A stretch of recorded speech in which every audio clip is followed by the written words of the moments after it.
Bonjour à tous, bienvenue dans cette nouvelle vidéo. Aujourd'hui, je vais vous parler de Maracaibo. Maracaibo est une nouveauté qui est arrivée au salon de Essen, un jeu de chez Capstone Games et de Games Up. C'est le nouveau jeu d'Alexander Pfister qui avait fait notamment Mombasa, Blackout ou encore Great Western Trail. Le jeu est pour l'instant en anglais. Il y aurait logiquement une version française qui serait signée. Je n'ai pas encore l'info pour l'instant pour l'éditeur. Il devra arriver courant 2020. Pas de date non plus annoncée pour le moment. Ici, je vais vous faire du coup la présentation du setup et des règles. Alors, il faut savoir que Maracaibo, dedans, on a un mode Legacy. Donc, on ne va pas déchirer de cartes. C'est un mode Legacy où on remet finalement tout l'ensemble des tuiles et cartes d'une partie à une autre, ça c'est pas un souci. Ici je vais vous faire une présentation sans vous parler du Legacy, parce qu'il y a aussi un mode sans histoire, donc c'est ce que je vais vous faire pour la présentation. Ensuite concernant le mode Legacy, ça sera assez simple, il y a un set de cartes, je vous en parlerai rapidement. Il faudra tout simplement suivre ce qui est noté sur les cartes pour pouvoir y jouer. Ce jeu là aussi a un mode solo, donc je ne vous en parlerai pas non plus dans le jeu. Là je vais partir sur une configuration donc du coup de 4 joueurs. Voilà donc la mise en place. Je vais tout de suite vous montrer un petit peu les cartes que je vous disais pour le mode Legacy. Donc on a, vous voyez, tout un gros deck de cartes avec un mode histoire. Il faudra lire en fait. Donc là, si on prend le chapitre 1, quand on joue au mode Legacy, on va le mettre ici et on vous dit la mise en place qu'il va falloir faire tout simplement pour pouvoir faire cette partie. Et dans la boîte, vous avez aussi un 5 bleu. En fin de partie, vous allez pouvoir sauvegarder en fait les tuiles qui auront été jouées et le mode histoire et la carte qui a été jouée. Vous mettrez ça dans le sac bleu, ce qui fait que lors de la prochaine partie, vous pouvez repartir à partir de la dernière histoire jouée et repartir pour une nouvelle partie.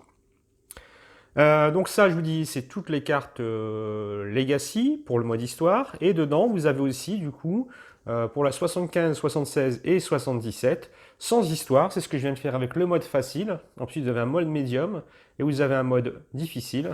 Et donc là, qui vous permettra en fait d'avoir des configurations un peu différentes si vous voulez faire juste une partie one-shot. Il faut savoir que même si vous faites le mode Legacy, vous pourrez faire des one-shots après par la suite. Vous n'êtes pas obligé d'avoir les mêmes joueurs pour pouvoir y rejouer. C'est vous qui allez sur vos parties renouveler, avoir des parties complètement différentes avec des nouvelles tuiles et ainsi de suite. Pour terminer avec le mode Legacy, comme je vous disais, en fait, on va avoir tout un tas de tuiles numérotées derrière qui vont faire que ça va modifier les éléments du plateau d'une partie à une autre. Donc là, il faudra tout simplement, comme je vous disais, suivre la carte. Je vais vous parler maintenant donc du coup de la mise en place. Donc on va avoir en fait dedans dans le jeu ici trois armées. En fait on va avoir les Français, les Espagnols et les Anglais. Donc on va mettre l'ensemble des cubes ici. Chaque joueur va poser aussi un cube ici qui va être la piste de revenu pour la partie. Ici aussi une piste qu'on va monter pour des points de victoire. On va monter aussi sur ces trois pistes ici sur la puissance qu'on va se développer suivant les différentes factions. On va avoir un bateau, parce que dans Maracaibo, on se déplace tout autour des Caraïbes par le biais de notre bateau. On va avoir des tuiles quêtes. Ces tuiles quêtes, donc là c'est pareil, logiquement on met un paquet, on les met ici, on les empile. On en met ensuite 3 ici dans la piste exploration, où on mettra aussi l'un de ces personnages. Ici on a des tuiles ici par rapport au mode aventure, mode histoire. Donc là, si vous voulez, donc quand vous suivez les règles, donc là ils ne vont pas servir, je les ai mis, mais quand vous suivez les règles, ils vous disent à quel emplacement vous mettez la première tuile histoire.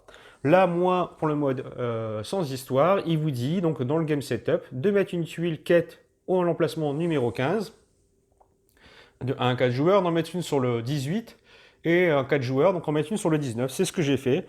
Donc j'en ai mis une ici sur le 19, une sur le 18 et une sur le numéro 15 qui est ici. Ça c'est pour le premier tour. Et pour les tours suivants, il vous demandera en fait à ce moment-là de rajouter aussi des tuiles à d'autres endroits. On va avoir ici des tuiles armées, donc je vous en parlerai un petit peu après. On fait 2 piles, pas obligatoirement qu'ils soient égales, ça c'est pas un souci. Qu'on positionne ici. Pour le setup aussi, vous avez un tas de tuiles qui est comme ça là, avec des roues en dessous. Donc vous avez 4 roues qui va être par rapport à le nombre de joueurs. Donc là, moi, comme j'ai fait une configuration 4 joueurs, donc celles-là, je ne les ai pas mises. Sinon, donc là, je vais vous remontrer les 4 que j'avais placés. Voilà. Vous avez 4 tuiles. Donc vous allez prendre les 2 tuiles qui correspondent à votre configuration. Donc là, moi, c'est 4 joueurs, donc ça va être celle-là et celle-là. Donc je prends ces deux-là. Ceux-là, je les retire. Et ensuite, vous avez tout un autre tas de tuiles. Donc de 1 à 4 joueurs. Vous en prenez 2. Hop, vous mélangez les 4 et vous en placez une sur chaque ville. Donc là, Port-Royal, donc les villes c'est en rouge. San Domingo, Puerto Plata et Cartagena. Hop, donc ça serait la mise en place. Donc ça ne bouge plus hein, pour la partie. Concernant le setup, ici, donc logiquement ces cartes-là sont un peu plus haut, c'est pour que ça puisse rentrer dans le plateau. On a ici des cartes avec des bâtiments qui vont vous donner ici en même temps du coup une sorte de contour. La première en fait, on en prend 4 parmi les 8 qu'on a dans la boîte, donc les autres sont retirés. On retourne la première et ensuite les autres vont être retournés au bout de chaque tour. Ça me permettra en fait de revoir un petit peu aussi donc du coup le contour. On va voir aussi tout un cas de donc ces cartes-ci avec des cordes de couleurs différentes. Ici on a du foncé et ici on a du bleu clair. Les foncés, donc c'est le deck A. Vous allez tous les prendre. Vous allez en distribuer 8 à chaque joueur. Ensuite, dans le gros tas, en fait, là c'est logiquement c'est un gros tas, vous en prenez 40 au hasard. Et donc les autres sont écartés, vous ne les regardez pas. Une fois que vous avez distribué les 8 à chaque joueur, vous mélangez les deux decks. Et ça deviendra du coup, donc vous mélangez bien tout cela, et ça deviendra du coup la pioche pour la partie. Ici, on viendra mettre 4 cartes visibles.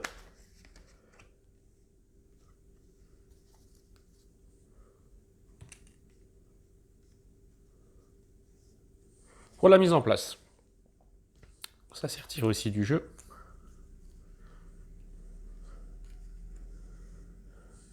On va avoir tout un tas de pions, je vous en parle un petit peu après ici. On va aussi avoir, chaque joueur va avoir son plateau individuel. Dessus, on va y mettre deux disques sur chaque emplacement jaune. Il va nous rester un cube, on va mettre ici sur notre force ici de combat à 1. On ajoute 2 petits assistants qu'on met là. Et c'est tout ce qu'on aura à mettre ici sur la mise en place de notre plateau. Un petit rappel ici, on va avoir aussi une aide de jeu, ça je vous en parle un petit peu pour la structure. Ici, j'ai les 8 cartes de départ que je vous disais. Et enfin, on a des cartes carrière, donc il y en a 8 dans le jeu. Sur les cartes carrière, chacun va en avoir 2. Et il n'en conservera qu'une sur les deux. L'autre sera défaussé. Une fois qu'on aura choisi la carte qu'on souhaite garder, on la retourne. Et dessus, on ira mettre 3 assistants. Je vous en parle un petit peu après, ce qu'on va pouvoir faire avec cette carte-là, mais c'est les objectifs personnels que vous allez pouvoir faire pour gagner de l'argent, et éventuellement de l'argent et des points de victoire, si vous voulez un peu plus loin dans vos objectifs de quête. Enfin, pour terminer le setup, le premier joueur va prendre 8 doublons, le deuxième 9, le troisième 10, et le quatrième joueur, donc 4 joueurs, 11 doublons. Pour terminer sur les 8 cartes que nous avons en main, vous allez en mettre une qui sera ici, devant votre plateau. Donc vous avez 3 emplacements disponibles. Vous allez pouvoir en réserver une ici. Vous allez en défausser 3 et les 4 autres, vous les gardez, ça sera votre main de départ. Donc là au départ, sur les 8 cartes, il y en a une que vous placez ici, 4 que vous gardez en main, 3 que vous défaussez. Enfin, vous mettez ici votre scoring ici à 0 et la mise en place sera donc terminée on va pouvoir donc du coup débuter la partie. Alors, comment on joue donc à Maracaibo? Donc Maracaibo va se jouer en fait 4 tours, comme je vous disais ici. On va retourner à chaque fin de tour, on retournera une nouvelle carte qui permettra de voir l'avancement. Et ensuite, chaque joueur va faire sa séquence de tours où il y aura 3 phases. Une phase, il va déplacer son bateau. La deuxième phase, il fera l'action où termine son bateau. Enfin, il refera sa main. S'il a défoncé des cartes, il refera sa main pour reconstituer sa carte. C'est sa main à 4 cartes au moins au début, voire un peu plus par la suite si on a débloqué des actions que je vous expliquerai un petit peu ici. Les destinations, comme je vous disais, on va avoir des villes qui sont avec les cartouches ici, hein, ces tuiles qui sont là. Sinon, les autres, ça sera donc automatiquement destination au village. La piste, comme vous pouvez voir, vous allez être obligé de faire le tour du plateau, un peu comme dans Great Western Trail avec votre bateau. Et donc vous allez faire tout le tour en déplaçant votre bateau et arriver à un moment, en fait, il va revenir ici. Je vais vous parler en fait de ces tuiles qui sont ici. Première étape, ici, à chaque fois, vous avez une main rouge. Main rouge, en fait, c'est des escales obligatoires où vous êtes obligé de vous arrêter. Donc, quand un joueur va arriver ici, il va plus ou moins annoncer aussi la fin de la manche en cours. Il sera obligé de s'arrêter. Il fera ici cette action-là, donc c'est une action de combat, je reviens un petit peu plus tard, ou une action exploration. Et ça veut dire quoi? Ça veut dire que tous les autres joueurs n'auront plus qu'une action à faire. Pourquoi? Parce que en fait, quand le bateau va arriver ici, Le joueur qui a terminé ici va prendre 3 points de victoire et il va mettre fin à la première manche pour l'ensemble des joueurs. On va faire ça pour les 3 premiers tours, à chaque fois ça passera comme ça. Et lors du dernier tour, on aura le même principe, qu'on arrivera ici, il sera obligé de s'arrêter. Première étape, notre escale, il prendra 3 points de victoire, un peu comme celui-ci. Et enfin, donc là ça annoncera, en fait, il ne restera plus que 2 actions pour tous les joueurs. Enfin, il restera ici l'action sur le lieu 22, où il prendra 5 points de victoire. Et là, on viendra faire le décompte de ce 4e tour. Et ça annoncera la fin de partie. Donc on va tous se déplacer nos bateaux, ainsi de suite. Quand l'un des bateaux va arriver ici, eh bien, en fait, l'ensemble des autres joueurs savent qu'ils n'ont plus qu'une seule action avant de faire le décompte. Une fois que le décompte est fait, donc on va appliquer toutes ces actions-là, j'en reviendrai un petit peu plus en détail, mais ce qui va être tout de suite important dans le jeu, c'est que l'ensemble des bateaux, même si vous n'avez pas terminé, vont tous revenir à la Havane. Donc effectivement, il va falloir gérer un petit peu ces déplacements, parce qu'on peut se dire j'y vais tout doucement pour essayer de faire un maximum d'actions, mais si quelqu'un va bien plus vite, bah, peut-être des actions que vous souhaitiez faire, vous n'allez pas pouvoir les faire, puisque lui va un petit peu accélérer tout cela. Voilà comment va fonctionner en fait au niveau du déplacement. Je vous dis pendant 3 tours pour une manche, et puis ensuite les derniers décomptes ici, et puis je vous expliquerai un petit peu, je vous dis un peu plus tard, l'ensemble des cartouches et des décomptes qu'il va y avoir ici. Sinon, donc je vous dis un tour de joueur, comment il va se passer. Je vais vous montrer un petit peu un résumé. Ici, on a la carte résumée. Comme je vous disais, on se déplace de 1 à 7 cases. Soit on arrive dans une cité, c'est ce qu'on va faire en premier. Si on arrive dans une cité, hop, voilà, Santiago, la première ville qui est ici. On a la possibilité, en premier lieu, ici vous avez des ressources dans le jeu. C'est des ressources qui sont demandées par les villes. Et les ressources, comme vous avez vu, en fait, il n'y en a pas du tout, on n'a pas de token et autres, mais vous les avez sur vos cartes. Les cartes qu'on a eues là en début de partie, où on en gardait 4, et une qu'on a mis de côté, donc celle-là ne peut pas être prise pour les ressources. Mais pour toutes ces autres cartes, ici, vous avez à chaque fois 2 symboles de ressources. Donc là déjà, voilà à quoi peuvent servir ces cartes-là, justement sur ces lieux-là, pour pouvoir fournir des ressources. Donc là, ici, ça me demande sûrement ça va être du manioc. Le manioc, j'en ai sur cette carte-là ou j'en ai sur cette carte-là. À moi de savoir laquelle je souhaite défausser. On va dire que je vais enlever, hop, celui-là. Je défausse cette ressource-là, cette carte-là. Et ça me permet de faire quoi? Ça va me permettre d'enlever d'un des jetons. Je reviendrai un peu plus en détail, hein, mais enlever un des jetons ici. Et on va venir le placer dans la ville. Donc là, ici, c'est bien, c'est qu'il y a un emplacement pour chaque joueur. Hein. Bien sûr, s'il n'y avait plus d'emplacement disponible, bah, vous ne pouvez pas livrer la marchandise dans la ville. Comme je vous avez vu, j'ai libéré. Alors ça va être quoi ici? Je reviendrai plus, comme je vous dis, un peu plus en détail après. Mais quand vous allez libérer les emplacements, bah, ça va vous permettre d'avoir des actions supplémentaires pour les différents lieux que vous allez pouvoir avoir dans le jeu. Donc, mais ça, sur ce plateau-là, je reviendrai un petit peu plus tard. Donc voilà ce que vous pouvez faire. Vous posez la ressource. Et donc ça, c'est la première chose que vous pouvez faire. Et ensuite, vous allez faire l'action de la ville. Donc ici, l'action de la ville, par exemple, sur Santiago, c'est de récupérer un bonhomme supplémentaire de la réserve. Donc du coup, ici, j'en ai un 3e, plus de faire une action village. Et bien, les actions village, je vais un petit peu pouvoir vous les expliquer. Sinon, donc, le principe pour les villes, vous avez vu, c'est toujours pareil. On donne une ressource si on veut, hein, c'est jamais obligatoire, mais en général, c'est plutôt bien parce que ça libère ces emplacements-là. Et ensuite, on va faire l'action des villes. La deuxième chose qu'on peut faire si on se déplace dans un autre bateau, sur un autre lieu, c'est de tomber dans un village. Et donc, comme là ici, c'était de faire une action village. Les actions village, c'est quoi? Ce qui est noté ici, les actions village, au départ, vous en avez 3 possibles. La première chose que vous pouvez faire, c'est acheter une carte. Acheter une carte, c'est quoi? Ben, ça va être tout simplement de dépenser, donc c'est une carte que vous avez dans votre main, ou ici dans votre zone de planification, avec vos 3 emplacements ici, et de payer la somme. Et à ce moment-là, vous allez pouvoir la mettre dans votre étal. Donc si je prends par exemple ici, donc moi j'ai 7, ça c'est le coût à payer, donc 7, 6 et 7, pour pouvoir placer ma carte. Ici, pour vous montrer un petit peu aussi, c'est un prérequis aussi qui est demandé. Donc là, ça veut dire qu'il va falloir que je remette à la réserve un des assistants, un des meeples qui est ici, que je le remette dans la réserve pour pouvoir le placer. Et j'ai aussi cette carte-là que je peux éventuellement placer. Donc qu'est-ce que ça va me coûter? Bon, on va dire que je mets celle-ci. Donc ça me coûte 7 pièces, donc moi j'avais 8 au départ, donc je donne mes 7 pièces, et je vais pouvoir mettre du coup cette carte-là dans mon étal. Donc là je vais la mettre ici, hein, juste pour pouvoir vous montrer cela. Donc on va dire qu'ici c'est mon étal. Ça me permet d'avoir ceci, j'ai payé 7, ça sur la carte c'est des points de victoire en fin de partie. Hop. Là ça va être des points de victoire en fin de partie, le coup vous avez payé, et ici vous allez avoir en bas tout ce qui est cartouche rouge, ce sont des actions complémentaires ou qui vont vous donner des bonus par rapport à d'autres actions pendant la partie. Ce que vous avez ici en vert, sous fond vert, ça va vous permettre en fait d'augmenter les deux pistes, soit les pistes de revenus, soit la piste ici de points de victoire. Donc là, moi, je vais passer celle-ci. Elle me permet de faire quoi? D'avoir ici, je reviens un peu plus tard, d'avoir un +1 sur l'action exploration. Elle va me permettre d'augmenter de mon revenu si j'ai ce jeton-là. Pour l'instant, je ne l'ai pas. Je vous en parlerai un petit peu après. Et enfin, ici, ça me permet de monter de 2 sur la piste de revenus. Donc ici, je passe donc de 8 au départ à 10. Ça, là, le jeton-là, je ne l'ai pas pour le moment. Donc je me dis, bah, c'est un peu bête parce que je vais perdre mon bonus. Non, en fait, plus tard dans la partie, si je récupère ce jeton, donc là, c'est l'encre, à ce moment-là, immédiatement, je pourrais aussi augmenter une nouvelle fois ma piste ici de 2. Donc les jetons, comme je vous disais, c'est les jetons qu'on a ici à côté. J'ai oublié le terme, mais je vous le remettrai un petit peu ici en résumé en dessous. Et vous mettez votre carte dedans.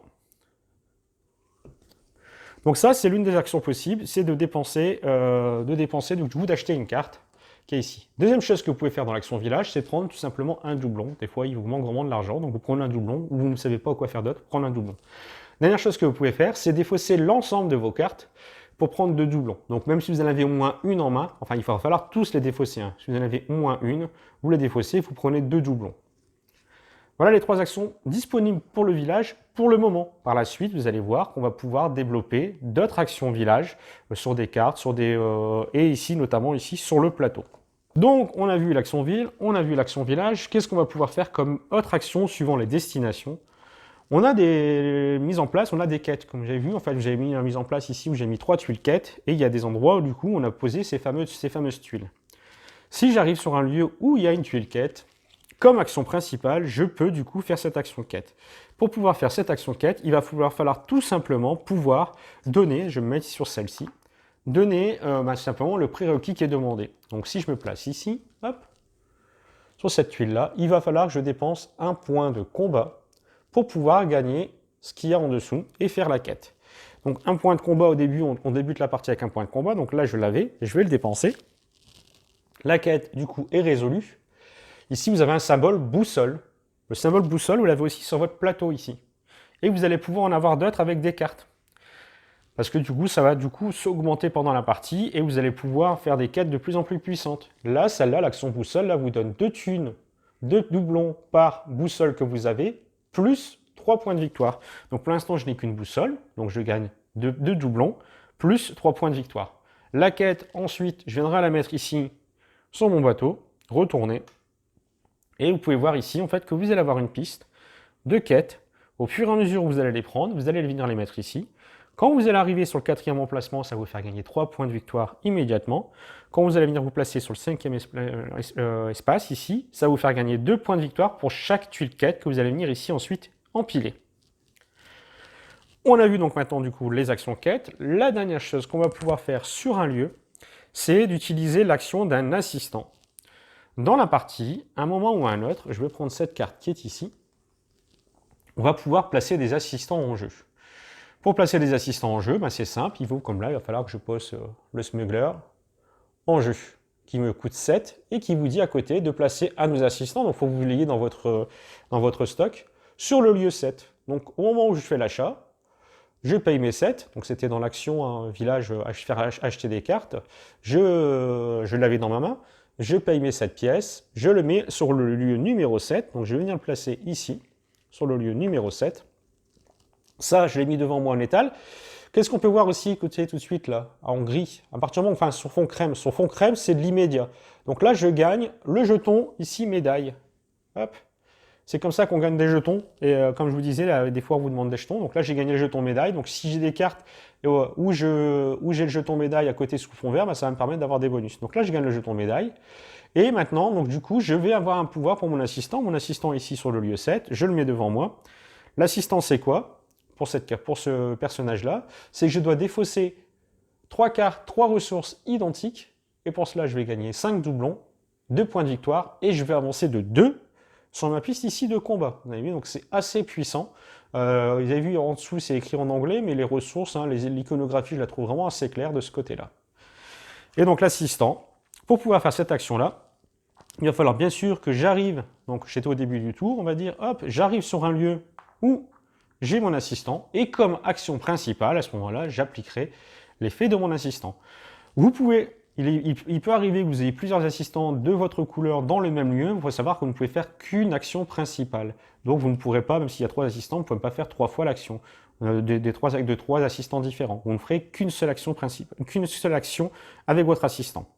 Par contre, chose importante et qui peut être oubliée dans la règle, c'est que chaque assistant que vous n'allez pas utiliser ses capacités ou lorsque vous allez passer devant lui, enfin passer la zone, le village où il est présent, vous fait gagner 2 points de victoire. Il est indiqué ici.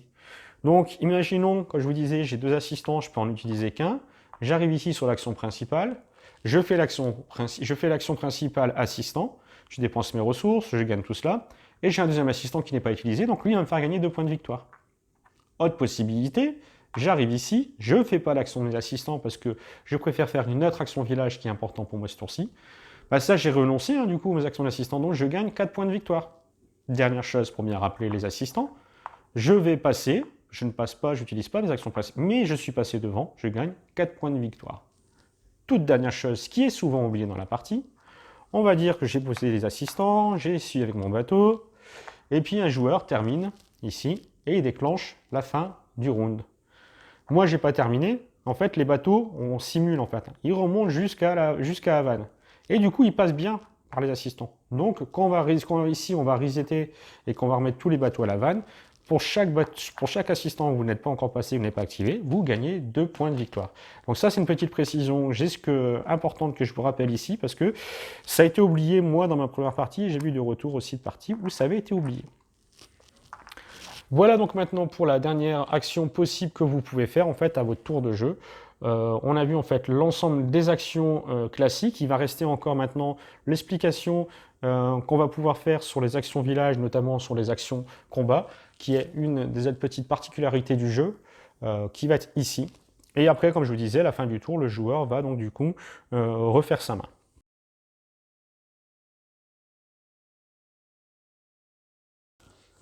À votre tour de jeu, en plus de votre action principale, vous avez 2 actions gratuites supplémentaires.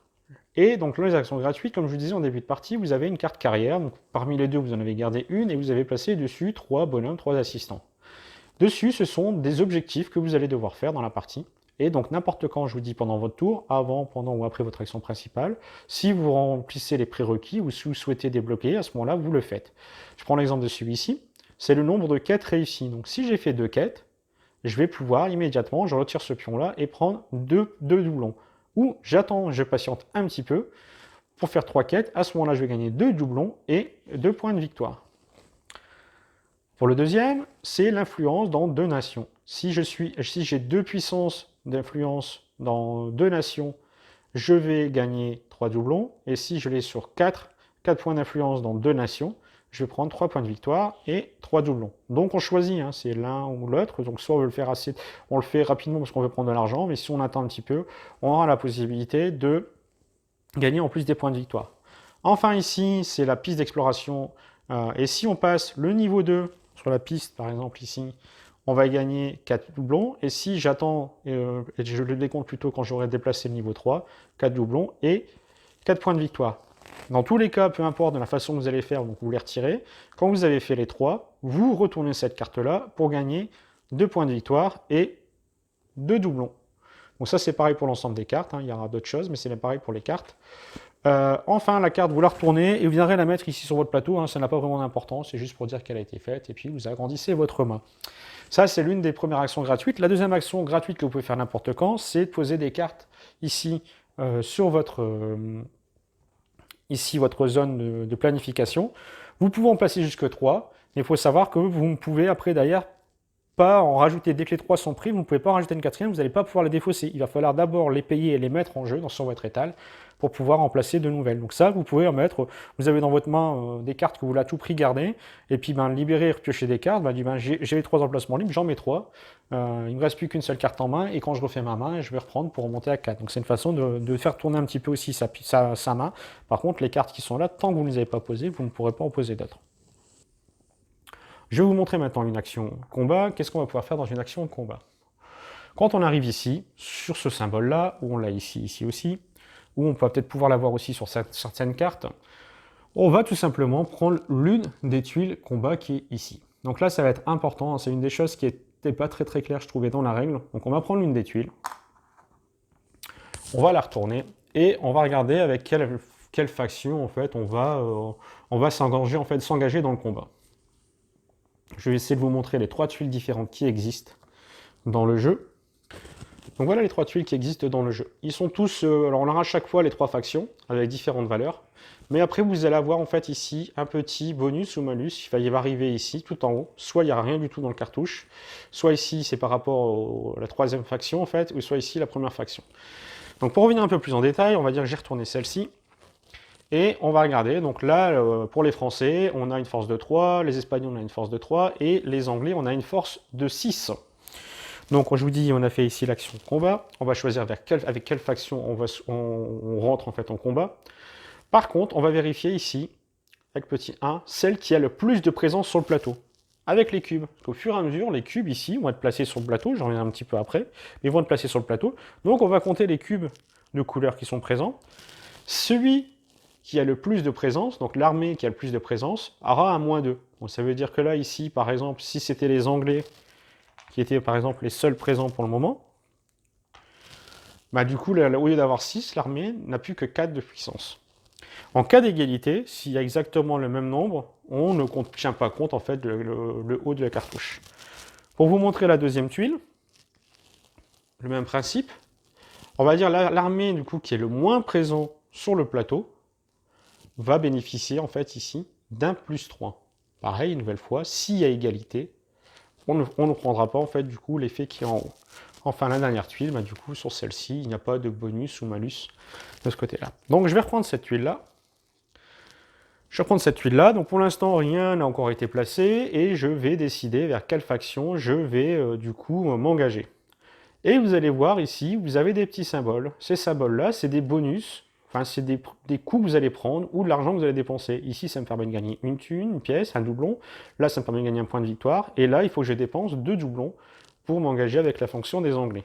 Par contre, elle a quand même une force de 6. On va voir la même chose, on va pouvoir récupérer éventuellement des assistants. Et je ne sais plus ce qu'il y avait encore derrière, mais je pense que c'est cela. Là, on a toutes les actions qui étaient possibles. Et on devra pouvoir aussi avoir comme autre symbole de pouvoir récupérer un assistant de la réserve, si bien sûr vous en avez encore à récupérer. Donc là, je vais prendre l'action et donc j'ai 6 de force. J'ai 6 de force. Qu'est-ce que je vais pouvoir faire avec ces 6 de force? Les actions combat, donc on va en avoir 2 qui sont présentées ici, que vous allez voir aussi en fait là, au niveau des actions. Vous allez avoir la possibilité, donc c'est en fait si vous voulez, de gagner de l'influence donc dans la faction que vous avez choisie. Donc là, j'avais dit que j'avais 6 en force, donc ça va être donc du coup ici avec les Anglais.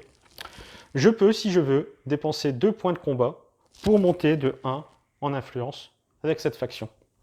Ou je peux dépenser 5 points de combat pour monter de 2 avec cette faction. Donc si j'avais dépensé 5,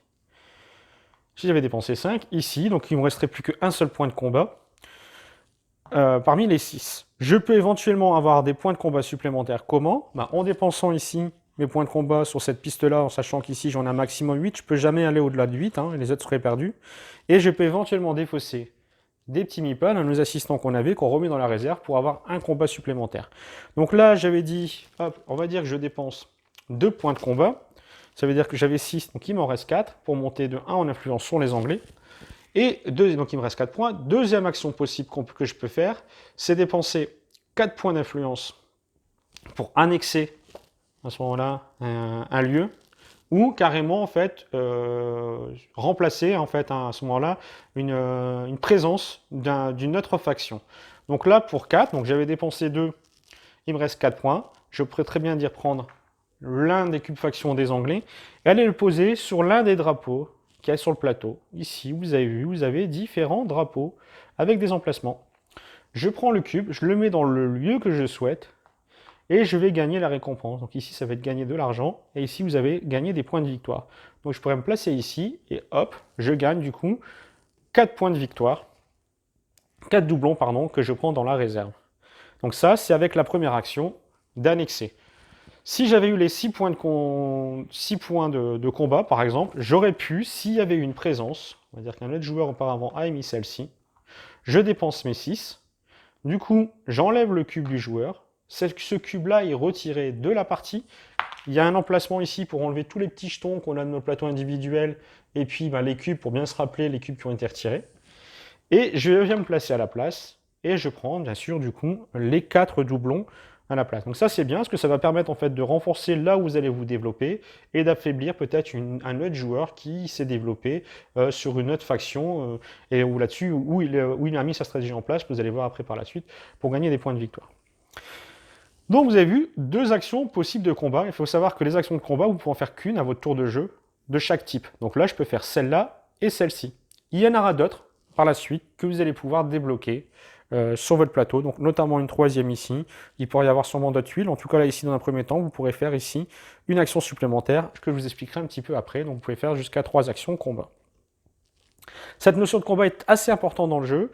La tuile, une fois qu'elle est terminée, vous allez la prendre, vous allez la mettre ici en dessous sur votre plateau. Ça peut servir aussi sur certains tuiles objectifs ici. Et cette notion de combat, je vous dis, elle est assez importante parce que ça va vous permettre d'aller de monter un petit peu vos influences. C'est un petit peu les actions qu'on avait dans si vous voulez, dans Mombasa, où on prenait des prises d'action dans les compagnies. Là, ça va être sur les différentes factions et les différents pays. Vous allez après essayer de monter en fait en influence sur ces sections-là, et il y a un beau coefficient multiplicateur en fin de partie. Donc il va être important de positionner, d'envoyer des cubes, et essayer d'affaiblir en fait les factions où vous n'êtes pas présent pour ne pas donner les points de victoire en fait du coup à l'adversaire.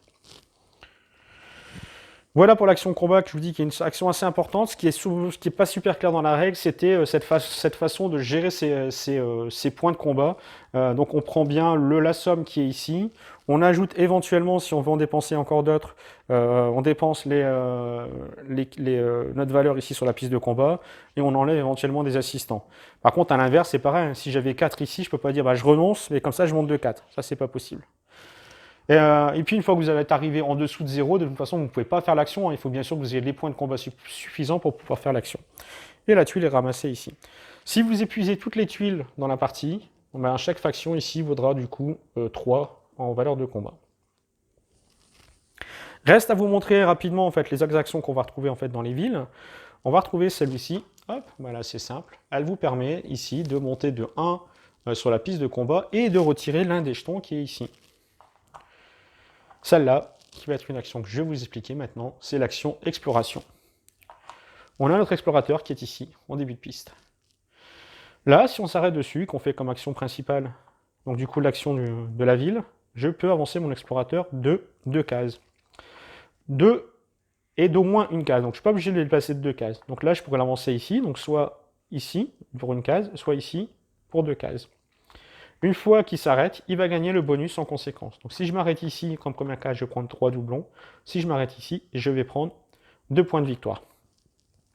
Tout à l'heure, dans l'exemple, j'ai montré que j'avais pris un pionnier qui me donne ici sur la cartouche 1 plus 1. Ça veut dire que le coup, au lieu d'avoir 2 déplacements, j'ai 3. Donc j'aurais pu faire 1, 2, 3. 3, j'arrive ici sur quelqu'un qui est déjà en place. On ne peut jamais être 2 fois au même endroit qu'un autre explorateur. Donc du coup, je vais passer cette case et venir me positionner sur la suivante. Et faire cette action-là, qui est de retirer un jeton ici de mon plateau et de mon bateau. Cette piste-là, vous ne pouvez jamais revenir en arrière, vous allez avancer, avancer, avancer, jusqu'à prendre des points de victoire, différents bonus, et arriver jusqu'au bout, où le premier joueur qui arrivera au bout va gagner 10 points de victoire, et fera une action village, le deuxième 8, fera une action village, 6, et enfin le dernier, 4 points de victoire. Vous allez avoir aussi, sur ces lieux-là, des emplacements avec des passages vers des quêtes. Donc si vous arrivez sur la quête, vous avez la possibilité, si vous avez les prérequis, tout simplement de faire la quête. La quête est retirée du jeu et elle n'est plus disponible, on n'en mettra pas d'autres. Donc c'est les premiers joueurs qui vont passer devant et qui vont résoudre en fait, qui vont réussir à donner les prérequis, qui vont faire la quête et qui viendront les rajouter ici à la suite sur son bateau. Enfin, dernière chose sur cette Pix Explorateur, vous avez ici 3 barrières. Le premier joueur, enfin le joueur qui va passer cette partie-là, donc ça sera pour l'ensemble des joueurs, va monter de 3 factions. De 3 sur la piste d'une des factions, mais d'un seul type. Donc là, par exemple, je me dis, je vais passer avec mon bleu, et puis je vais après vous remonter en fait les français. Donc je fais 1, 2, 3, et je viens les placer ici. On a la deuxième barrière ici en bleu. Le premier joueur qui passe prend 4 points de victoire. Les suivants prennent 2 points de victoire. Et pareil ici pour les verts, le premier 4 points de victoire et le deuxième 2 points de victoire. Donc on a une petite course aussi ici à prendre entre les bonus à ramasser. Donc là ici on va avancer 4 en combat. Là ça va être une façon de récupérer des explorateurs supplémentaires. Là pareil de remonter encore sur des factions. Vous allez voir les icônes, les icônes sont toujours à peu près les mêmes. De l'argent, des points de victoire, de monter sur la piste, retirer des jetons et de monter sur la piste de combat. Et donc on a vu ici donc toutes les actions. On va arriver maintenant, je vais vous expliquer comment fonctionner à la fin d'un tour. On a dit donc un joueur arrive ici, donc il annonce que tous les autres joueurs ont encore une seule action et c'est terminé. Et on arrive ici, hop voilà, le joueur bleu prend 3 points de victoire immédiatement et il va lancer du coup le décompte. Pour le tour 1 à 3, qu'est-ce qui va se passer? On a la possibilité d'acheter une carte à ce moment-là, une nouvelle fois, donc de sa main ou de son étal qu'on a réservé, ou une chose que je n'ai pas dit ici, d'acheter l'un des bâtiments qui est disponible. Tous les bâtiments valent 20. Donc là, au premier tour, on n'en a qu'un. Il faut bien sûr que vous ayez les 20 doublons pour pouvoir le payer. Et pour ces actions, pour ces cartes qui sont ici, ce sont des cartes toujours en fait de points de victoire en fin de partie hein, sur celle-ci. Ces cartes restent toujours en place pour l'ensemble des joueurs. Si vous voulez acheter cette carte-là, il faudra prendre un de vos assistants dans la réserve générale, le placer pour dire que vous avez fait en fait, vous avez construit ce bâtiment-là. Si vous êtes le premier à avoir construit le bâtiment, vous gagnez 2 points de victoire. Vous gagnez aussi, c'est le seul endroit où vous allez pouvoir gagner le jeton couronne, qui est ici. Jeton couronne, donc là, qui va vous permettre en fait derrière du coup de pouvoir aussi, comme je vous disais, sur les cartouches, débloquer des actions sur les cartouches en général vertes. Donc ça, ce sont les jetons synergie. Donc on peut acheter cette carte-là, ou on peut racheter une carte de son étal ou de sa main. Donc ça va être cette action ici. Ou, dernière chose qu'on peut faire, et on complétera aussi sa main, dernière chose qu'on peut faire, c'est de prendre 2 points de victoire. À ce moment-là, on ne peut pas, parce qu'on ne peut pas construire, à ce moment-là, on va prendre 2 points de victoire. Ensuite, on va gagner ses revenus. Donc suivant là où on a avancé sur les doublons, les points de victoire. Hop, par exemple, j'avais monté ici, j'avais mis des personnages qui me donnent des points de victoire, celui-là. Donc ça fait 2, hop. Et en pièce, j'avais gagné encore 2 ici en plus. Donc voilà, donc là je prends 12 de revenus et 2 points de victoire, donc je monte sur les pistes. On va retirer ensuite tous les jetons. Donc c'est les fameuses ressources qu'on a distribuées dans les villes. On les prend, on les enlève du plateau. On va ensuite retirer, donc là il y a toujours 4 cartes qui étaient disponibles. On enlève les 4 cartes, hop, et on va en mettre 4 nouvelles. On va venir retourner la nouvelle carte. On va ensuite faire, dans le mode histoire, on va regarder si la quête a bien été résolue. Donc là, je vous dis, on est sur le mode classique sans histoire. Mais sinon, ici, le joueur a logiquement fait lors de la quête, il aura résolu les faits. Il ira en fait l'arrière de la carte qui donnera en fait les événements, les règles, les modifications de règles qui pourraient être faites par rapport à cela. Et enfin, tous les bateaux vont revenir à la Havane. Et on est reparti pour un nouveau tour, donc le joueur suivant par rapport à celui qui a lancé le décompte. Et on est donc reparti pour un tour. On fera ça, donc on est reparti une nouvelle fois. Va arriver donc du coup le décompte de fin de partie. Le décompte de fin de partie, on a une nouvelle fois la possibilité d'acheter encore une fois une carte de sa main, de l'étal ou l'un des bâtiments. On va prendre une nouvelle fois ici les revenus, mais on ne prendra pas les revenus des doublons. Ici, sur la piste, vous avez des points de victoire. Donc pendant les 3 premiers tours, bien sûr, vous ne prenez que les doublons, vous ne prenez pas les points de victoire. Et en fin de partie, ici, suivant là où vous êtes arrivé, vous allez gagner X points de victoire. Donc là, ça serait 6. Et puis voilà, donc 10 plus 6, donc ça fait 16 points de victoire pour ce décompte-là. Ici. On va ensuite gagner des points de victoire, les points de victoire pour l'ensemble de nos cartes qu'on aura mis dans nos étals, plus les points de victoire des bâtiments qu'on aura construits. Enfin, dernière chose, on va gagner des points de victoire ici. On avait dit les 3 pistes. Suivant celui qui est le plus avancé dans chacune des pistes, donc là j'ai pas mis d'autres joueurs, hein, mais s'il y a eu d'autres joueurs, hop, on va dire ça c'est un tour d'un autre joueur, il va prendre 3 points de victoire. Donc le noir ici, c'est le seul qui a avancé, prendrait 3 points de victoire. Ensuite, ça serait le bleu ici, on va dire qu'il y a d'autres joueurs qui sont en dessous de 3 points de victoire. Et puis ici, on va dire qu'il y avait un autre joueur qui était en place, hop, il prendrait donc lui les 3 points de victoire. En cas d'égalité, les deux joueurs, hein, si c'était égalité comme ça, par exemple, le bleu prendrait, et puis l'autre joueur prendrait aussi 3 points de victoire. Première chose. Deuxième chose, vous avez vu en fait sur l'avancement ici, on a des sortes de petits drapeaux, et en bas on a un multiplicateur. on va en fait gagner un certain nombre de points, et c'est là que ça va être important. C'est un petit peu, je vous dis, les actions qu'on trouve dans Mombasa, des compagnies. Au fur et à mesure, les cubes vont être placés sur le plateau ou être carrément retirés. Donc là, on va regarder sur le plateau les présences. On va mettre comme ça. On va mettre hop, comme ça. Vous allez voir qu'après, on a la possibilité de les mettre dans les villages. Ça, c'est retiré. Voilà. Juste pour vous montrer un petit peu un exemple. Là, on en a 3. Voilà. Donc, on regarde les présences. Ici, j'ai 3 blancs présents sur le plateau en fin de partie. Donc 3 points présence en fin de partie. Donc celui qui en a le plus de présence aura un bonus de plus 2. Je vais vous expliquer un petit peu après à quoi ça va servir. Et celui qui est le deuxième, donc là ici c'est le bleu, a un bonus de plus 1. Et pour les autres, vous n'avez, il n'y a pas de bonus pour la troisième faction. Et ensuite, on va regarder. Donc là, on va libérer des tuiles. On va libérer des emplacements. C'est-à-dire que ça a été retiré. Hop. Ça a été retiré aussi comme ça. Et on va regarder les emplacements. Donc, pour chaque faction, donc là on va prendre les Français, il y a 1, 2, 3 emplacements disponibles. Donc les Français, c'est ceux qui étaient en deuxième position. Hein. Donc on a un plus 1, donc on a 1, 2, 3, et le plus 1 parce qu'ils sont deuxième, 4 emplacements disponibles. Et ça, on va le multiplier par la valeur de là où on est arrivé, soit par rapport à la cartouche rouge qu'on aura dépassée. Donc là, ici, ça fait 2. Donc je vais gagner 1, 2, 3, 4 fois 2. Donc je vais gagner 8 points de victoire. Pour ici, les rouges, donc les Espagnols, donc eux n'avaient pris aucun bonus, hein, on va dire qu'il n'y a plus de présence ici. Donc ils ont 1 point, multiplié par ici, donc je ne suis qu'à 3, donc 3 points de victoire. Et enfin ici, les Anglais qui, eux, avaient le plus de présence, donc un bonus de plus 2, donc 1, 2, 3, 4, 5, 6, 6, fois 2, 12 points de victoire.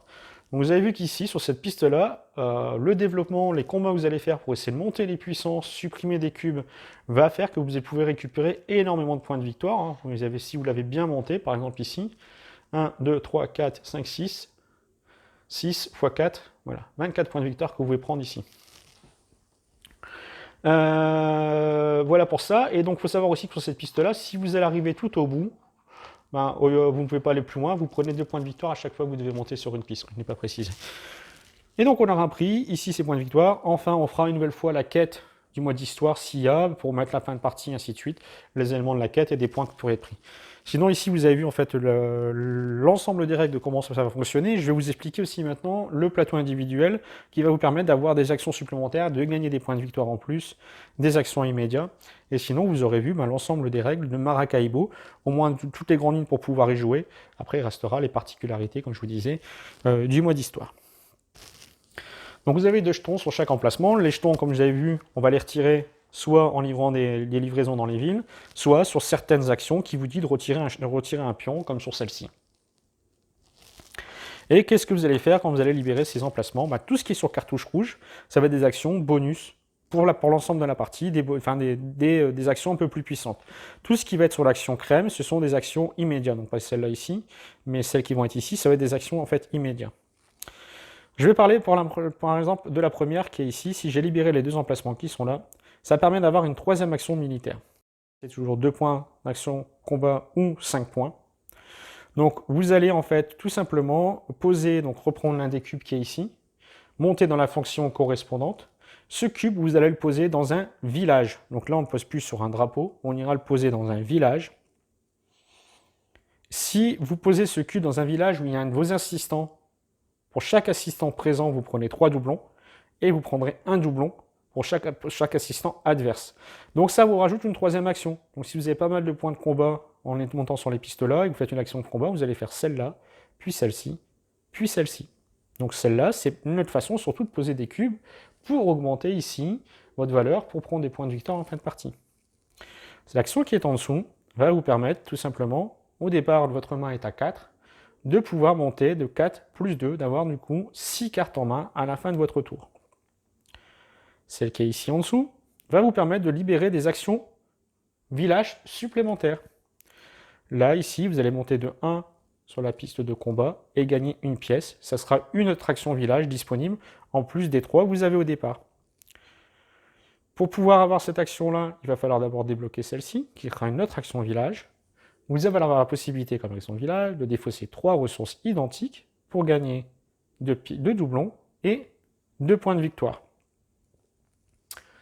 Une autre action assez importante, ça va être celle-ci.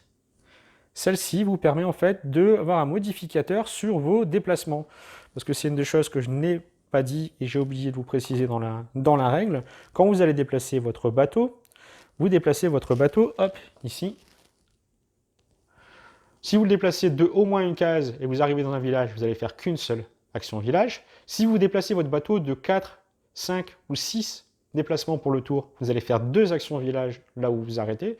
Si vous faites 7 ou plus, vous faites 3 actions village. Donc vous vous déplacez beaucoup plus rapidement, mais quand là où vous vous arrêtez, vous faites plus d'actions village. Donc les actions village, les 3 de départ, plus éventuellement d'autres que vous allez récupérer. Avec celle-ci, c'est un modificateur pour le déplacement. Donc là, en fait, dès que j'en fais 2, je n'ai plus qu'à faire 2 déplacements pour faire 2 actions village. Et j'ai plus qu'à faire 5 déplacements au plus pour faire 3 actions village. Donc en fait, on se déplace, on n'est pas obligé de, on se déplace un peu moins vite, mais on arrive quand même à faire 2 ou 3 actions, actions village. Celui qui est ici, vous enlevez, vous gagnez immédiatement 3 points de victoire. Et ça vous permet en fait d'acheter les cartes qui sont ici gratuitement. Avant, il fallait les payer une pièce, un doublon pour pouvoir les prendre. Là, ceux qui sont visibles pourraient les prendre du coup sans payer ce coût. Là en dessous, vous gagnez immédiatement 3 points de victoire. Pour pouvoir débloquer le suivant, il faut d'abord faire celui-là qui vous fait gagner 6 points de victoire. Cet emplacement-là vous fait gagner 5 pièces. Enfin, les 2 emplacements qui sont ici. Pour celui-ci, il faut que vous ayez libéré 4 cercles avant de pouvoir faire celui-ci. Ça vous rajoute une nouvelle fois une autre action village. Cette action village permet de faire quoi? On prend un cube qui est ici, une nouvelle fois dans l'une des factions. On va le positionner dans un village où il y a votre bateau. Vous montez de 1 de la faction correspondante et vous gagnez une pièce. Pareil ici, il faut au moins en avoir fait 4. Ça vous fait un one-shot. Vous montez de 3 sur la piste, jusqu'à 3 sur la piste d'exploration, ou vous gagnez 4 doublons et 4 points de victoire, ou vous montez ici l'un de vos jetons ici dans les factions jusqu'au prochain drapeau rouge. Donc là, celui-là, je pourrais le remonter tout de suite ici. Donc ça peut être assez intéressant. Enfin, le dernier ici, il faut avoir libéré 6 emplacements pour pouvoir gagner 10 points de victoire. Je vous ai montré, je vous dis maintenant l'ensemble des actions et des règles que vous avez pu voir dans le jeu. Donc le jeu est assez costaud. Il y a vraiment de quoi réfléchir. L'action combat, je vous dis, les actions pour moi ici, factions, sont assez importantes. Dans la première partie, on n'a pas beaucoup joué dessus, mais je pense qu'il y a un vrai coefficient multiplicateur à aller chercher. Et il me semble avoir vraiment une grosse rejouabilité, parce que rien que sans le mode story, on sent qu'il y a plein de possibilités entre les différentes tuiles, les différentes cartes qui vont y avoir en jeu. Sans compter, comme je vous dis, on a mis un paquet de cartes ici. Toutes les cartes ne jouent pas. J'en ai mis un gros paquet qui ne joue pas en fait pour la partie. Et puis, je vous dis, d'une partie à une autre, ça va pas mal changer. Il y a cette course-là qui est là, donc qui vous prévient bien que, attention, c'est votre dernière action ou votre avant-dernière action. Et puis, voilà, je pense que c'est tout. Pour les règles du jeu, il restera après à découvrir, je vous dis, le mode histoire avec l'ensemble des tuiles. C'était Maracaibo, la nouveauté d'Alexander Pfister, je vous dis qui devrait arriver en français, qui s'annonce vraiment, je pense que parmi les gros jeux de cette fin d'année et l'un des gros jeux en fait pour 2020. Pour moi, c'est vraiment un très bon jeu. J'espère que cette vidéo vous a plu. N'hésitez pas à liker, partager, de me laisser des commentaires qui font toujours plaisir, de vous abonner si ce n'est pas encore fait. Bien sûr, donc là la règle était bien lourde, je ne suis pas à l'abri d'avoir oublié 1 ou 2 points de règle ou de peut-être avoir me tromper sur une petite chose qui peut arriver. Là c'était surtout pour pouvoir vous donner du coup un aperçu des règles, surtout que la règle en français n'existe pas, je pense pas encore avoir vu de revue non plus, de review en français en vidéo. N'hésitez pas, donc je vous dis à me faire des petits retours de ce côté-là et je vous dis à ciao bye bye pour une autre vidéo.